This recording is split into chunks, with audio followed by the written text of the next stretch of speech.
The Vermin Archivist. I stood at the edge of my old neighborhood, the familiar scent of damp earth and decaying wood clawing at my throat. It had been years filled with heartache and horror, but memories of my family's laughter, twisted into mockery, haunted me like a specter. I could still hear their voices, sharp and unyielding, echoing in my mind. "You're losing your mind," they said. "You'll disgrace us all with your ridiculous obsession." But I wasn't mad. I was a seeker, a guardian of truths others refused to see. I had returned not as the disgrace they cast me, but as a harbinger of the horrors they would soon face. My fingers brushed the tattered notebook tucked under my arm, its pages filled with sketches and observations of the cursed infestations I had encountered. The swarming rats, their beady eyes gleaming with malevolence. The decaying homes that whispered of their past lives, and the filth-covered remnants of a plague that was only beginning to spread. I had become something monstrous, yet I clung to my humanity, even as the dark knowledge seeped into my bones. As I approached the old house, I could see them through the grimy window. My mother, her hair streaked with gray, sat at the kitchen table, her brow furrowed in worry. My father, heavyset and graying, paced back and forth like a caged beast. My little brother, once a bright-eyed child, now sulked in the corner, his features shadowed and hardened.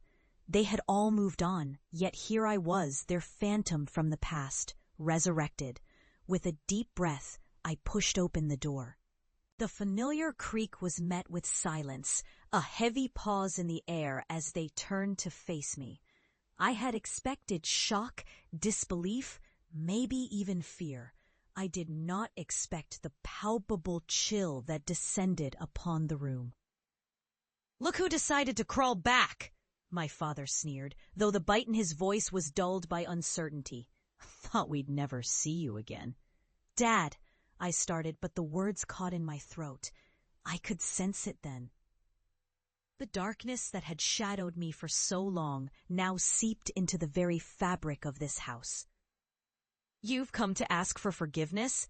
My mother's voice was icy, her eyes darting nervously to the window, as if expecting the outside world to come crashing in.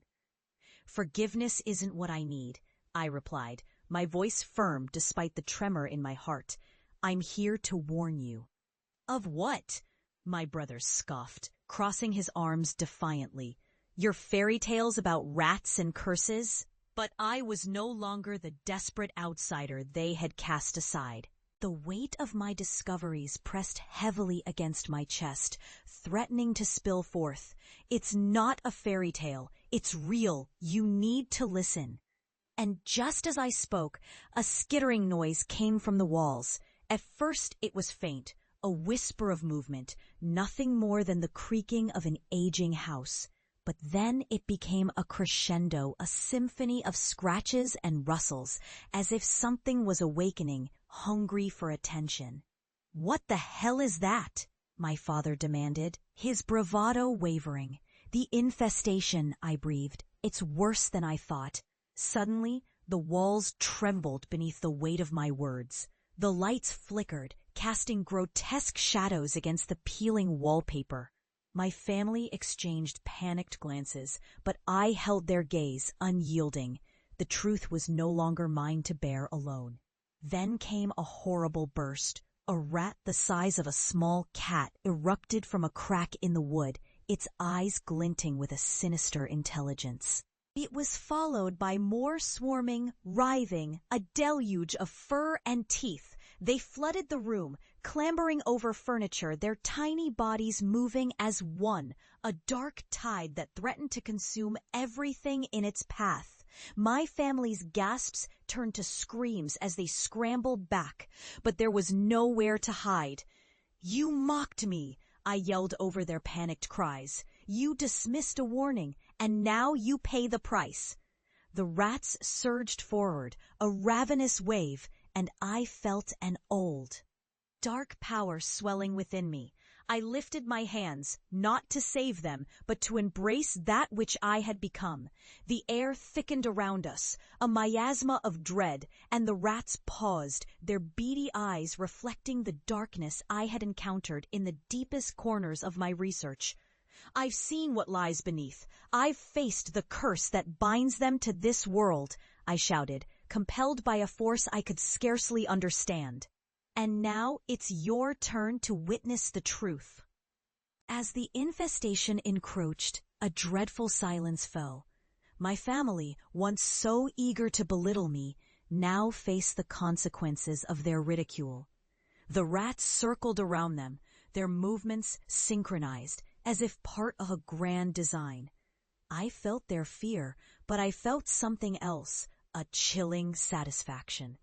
In that moment, I was no longer the oddball, the disgraced verminologist.